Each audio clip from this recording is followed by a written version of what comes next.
We're going to look at simplifying algebraic expressions using the order of operations method.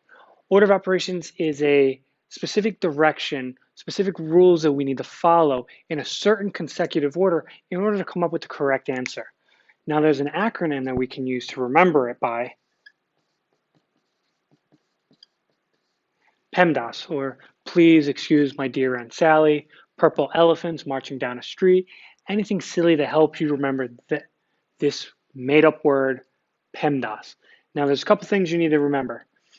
P stands for parentheses, E, exponents, M, multiplication, then division, addition, and subtraction.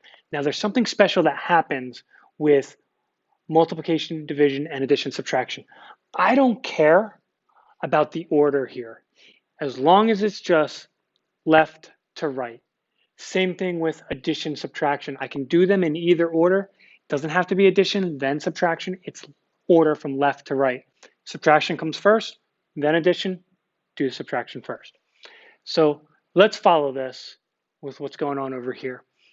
Now, do I have any parentheses in this problem? No. Do I have any exponents? Yes, I do. I need to take care of the exponents. So what I'm going to do is simplify that one part and then bring everything else down.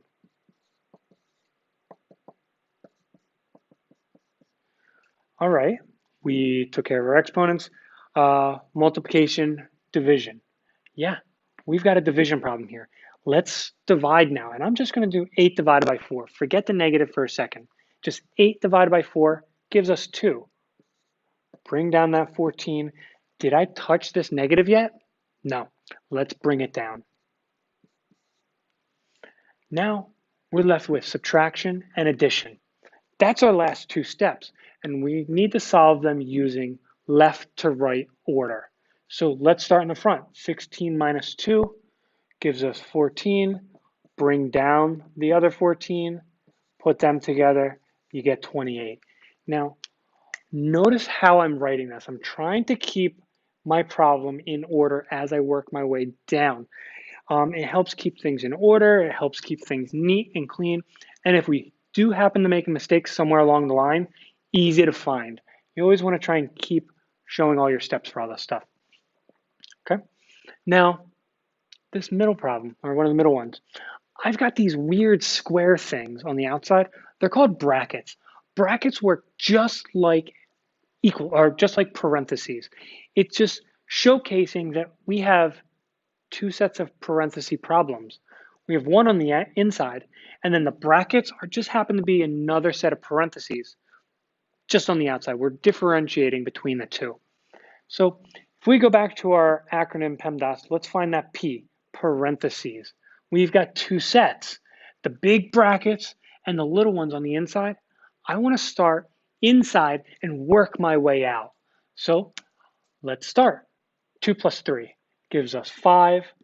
Let's bring everything else down that we didn't touch. The parentheses, the negative, the exponent, 27, those other big brackets, and the 6 out in front. Okay? I need to go back and say, do I have any other parentheses? Well, I've got this one around the 5, but there's no operation happening in there. And then we've got this big one. We still need to stay within this big bracket. This, I can kind of ignore it now. I don't need it. But for now, let's just leave them. Inside my square brackets, do I have any exponents? Yes, I do, right here. That 2 goes directly to that 5. It doesn't go to the negative, just goes to that 5. Let's square 5. 5 times 5 gives us 25. I didn't touch the negative. Let's bring it down. Still have the square brackets, still have the 6. We still have parentheses. That's these. Inside, we have subtractions. The only thing, let's combine it. 27 and minus 25 gives us 2. Bring down the 6. Now, in the beginning, I said those square brackets are just like parentheses. You can leave it like this. If you want to put parentheses around it, fine, to make it a little easier. Now, what does that say? That's multiplication.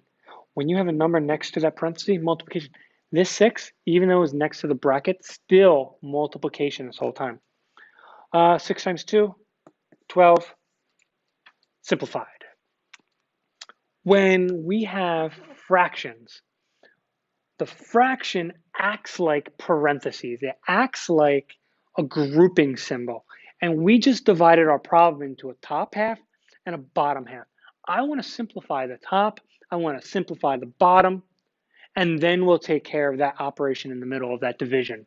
So the top group, or that top parenthesis, 2 to the third power minus 5, we have exponents, we have subtraction.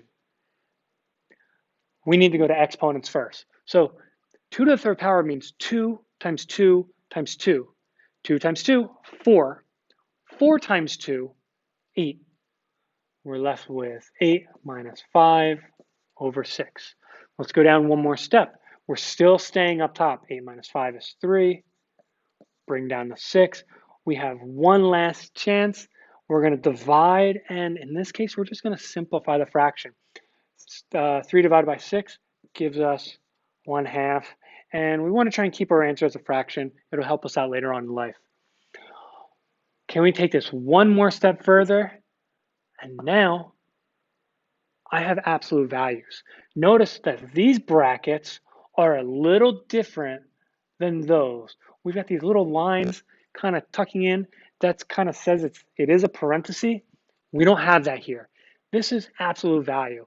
Absolute value means what's the distance from 0? How far away from 0 are we? And we're still going to use these same rules with this problem. I want to treat these absolute value brackets kind of like our parentheses. So let's start inside that absolute value. 4 minus 6 gives us -2. Bring down that 3, we didn't touch it. So we don't have anything else in here. Now, on this side, I said we could ignore that 5. We didn't, or we ignore the parentheses, we didn't need it. Over here, we need these brackets. We need to do the operation. So absolute value of -2. How far away from 0 is -2? Well, if you were to stand at -2 and walk to 0, you're going to take 2 steps.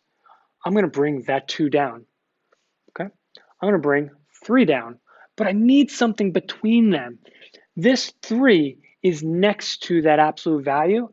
When it's next to, that means multiplication. So how else can we write that? For the parentheses there, just to show that it's multiplication. 3 and 2 gives us 6. And we just simplified expressions using the order of operations.